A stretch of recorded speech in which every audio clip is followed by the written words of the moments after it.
Mga kababayan, ang mga sumusunod na individual ay kilala natin sa kanilang kasanayan at sa kanilang serbisyo publiko. Ang una, sa ating hanay, ay matagal na naging alkalde ng progresibong lungsod ng Mandaluyong. Hinalal din siya bilang kongresista at ngayon siya ay ang maagap at mabisang kalihim ng DILG.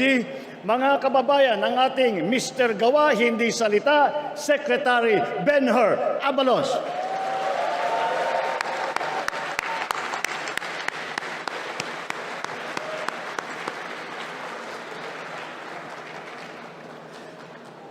Ang susunod naman ay sumabak din sa Kongreso.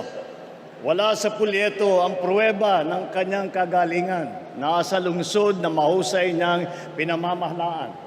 Mga kababayan, Mayor Abby Binay, hindi pwede ang pwede na, dapat better.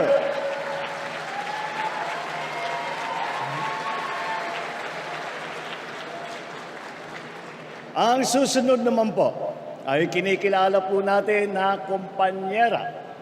Siya rin po ay walang pagod na kampanyera para sa kalusugan ng mamamayan, edukasyon at kabataan. Karapatan ng mga kababaihan. She is a lawyer, an economist, athlete, and a mother.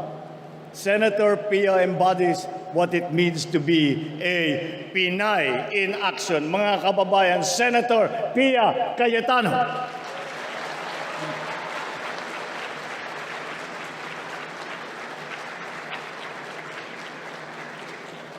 Ito naman ay isang officer and a gentleman na tapat at buong tapang na naglingkod ng lampas 5 dekada sa taong bayan.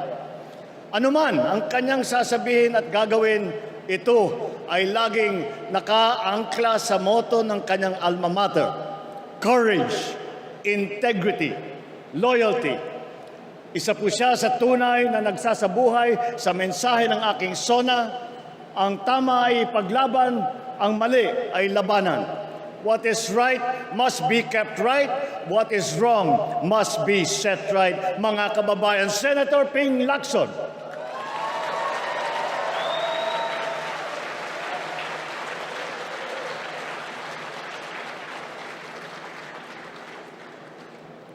Sanay ring mamabatas ang susunod sa ating lineup. Nahasa bilang vice-gobernador na ngayon ay nasa Senado. Naging gobernador din ng lalawigan niya ng Pampanga. Mga kababayan, ang Supremo ng Senado, Senator Lito Lapid.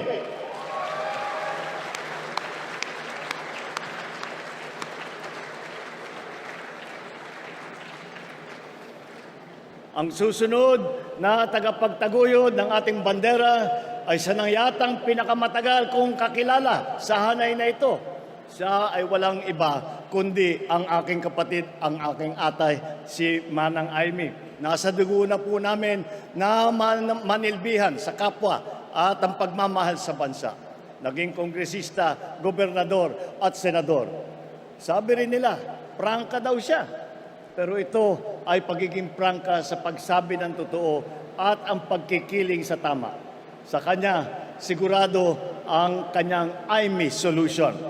Mga kababayan, kasama din po natin si Senator Aimee Marcos na naunahan na ang mga ibang senador at busy na nagkakampanya at hindi makarating ngayong araw na ito. Tanyag, hindi lang sa ating bansa, kung hindi sa buong mundo, ang susunod natin ay ang ating pambansang kamao na nagpamalas ng galing bilang mambabatas. Mga kababayan, ang ninong ng bayan, Senator Manny Pacquiao.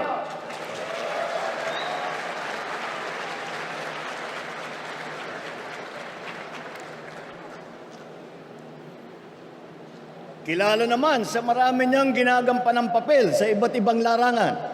Pero ang pinakamahalaga ay ang pagiging lingkod bayan. Vice-gobernador, gobernador, pinuno ng ahensya ng gobyerno, senador, talaga namang action star sa pelikula, action din sa tunay na buhay. Mga kababayan, Senator Bong Revilla.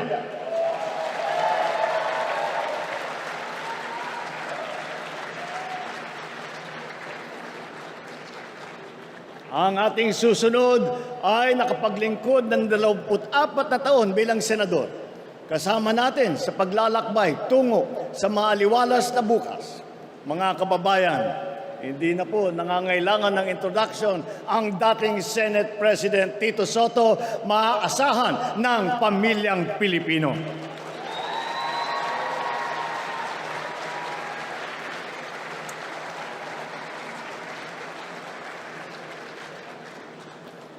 Ito naman ang big brother na iyong masasandalan. Naging mayor ng Tagaytay, puno ng MMDA, ay ngayon naman ay senador. Mga kababayan, Senate Majority Leader Francis Utol Tolentino, tol ng bawat Pilipino.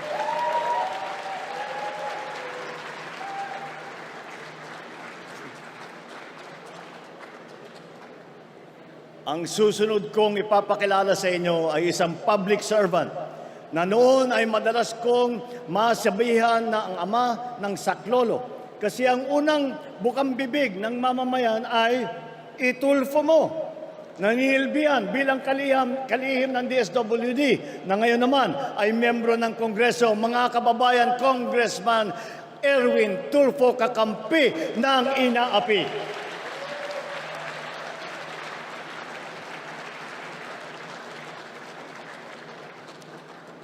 Ngayon, ang aking ika-12 na sa hanay ng nagpamalas ng husay sa pamumuna. Hindi lamang sa pamahalaan, kundi pati sa mga kumpanyang nagbibigay serbisyo sa ating publiko.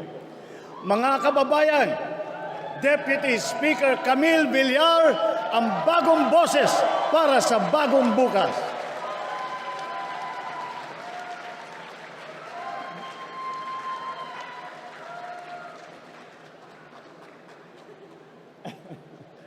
Ika nga, may kanya-kanya tayong abilidad para mapabuti ang ating bansa. Ngunit, kung tayo ay sama-sama nagbubuklod, mas mapapadaling matupad ang ating mga adhikain para sa isang mas magandang bukas. Nasabi ko na rin dati na marami tayong sanay at hasa sa serbisyong publiko. Hindi na po ito bago sa atin. Wala po sa ating hanay. 8 po sa ating hanay ay veterano na senador. Cayetano, Lacson, Lapid, Marcos, Pacquiao, Revilla, Soto at Tolentino. 7 ang may karanasan sa Kongreso. Abalos, Binay, Cayetano, Marcos, Pacquiao, Tulfo at Villar. 5 ang nahasa sa lokal na pamahalaan. Si Aimee sa Ilocos Norte, Lapid sa Pampanga, Revilla, Cavite, Binay sa Makati, Tolentino ng Tagaytay, Tito Sen bilang Vice Mayor ng Quezon City. 4 din sa kanila ay nagsilbi bilang miyembro ng kabinete. Abalos sa DILG, Tulfo sa DSWD, Lacson ng Yolanda Rehabilitation Commission, Tolentino sa MMDA. Pagdating naman sa geographical representation, 2 ang tiga Mindanao, Pacquiao ng Bukidnon, Sarangani at Jensan. At si Erwin naman ay lumaki sa Davao Oriental at sa Sulu. Bukod pa ron, ang unang Vicente Soto ay naging senador ay taga Cebu. Ang nanay naman namin ni Aimee ay 100% Waray. At ang 3 malalaking rehiyon ng gitnang Luzon, Kamaynilaan at Timog Katagalugan ay may boses sa ating kupunan. Mga kababayan, sila po ang lineup ng alyansa.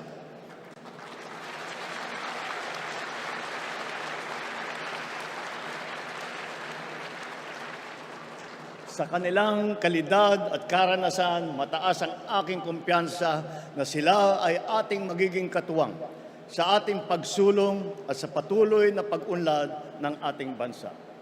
Atin po sila ay samahan at suportahan.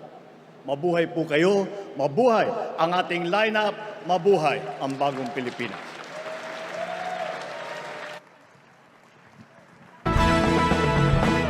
Alyansa ng pagkakaisa, alyansa para sa pamulat. Inaanyayahan po natin ang ating mahal na Pangulo at ang ating 11 senatorial candidates para sa isang taas kamay photo. Pilipinas, pagkakaisa.